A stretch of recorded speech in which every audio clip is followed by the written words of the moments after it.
Le patron de la diplomatie russe, Sergueï Lavrov, a donné une conférence de presse ce vendredi matin.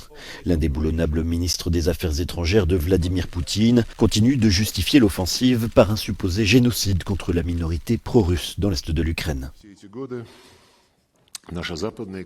Toutes ces années, nos collègues occidentaux ont constamment défendu le régime ukrainien, fermant les yeux sur les crimes militaires contre la population civile, fermant les yeux sur le meurtre de femmes, d'enfants, de personnes âgées, sur la destruction des infrastructures civiles et encourageant silencieusement le développement rapide du néonazisme et de la russophobie, ce qui a finalement plongé le pays dans la tragédie. Kiev et les Occidentaux entièrement responsables de la situation, c'est également la ligne de défense de l'un des représentants des militants pro-russes en déplacement à Moscou. Nous n'avions pas le choix. Les pourparlers de paix qui se déroulaient à Minsk ont été complètement bloqués par l'Ukraine.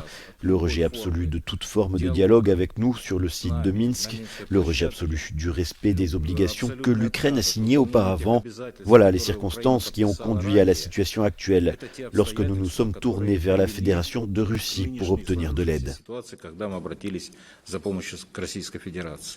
Selon Sergueï Lavrov, l'objectif de la guerre est toujours de faire chuter le gouvernement que Vladimir Poutine qualifie de nazi et de démilitariser le pays, en aucun cas d'occuper l'Ukraine.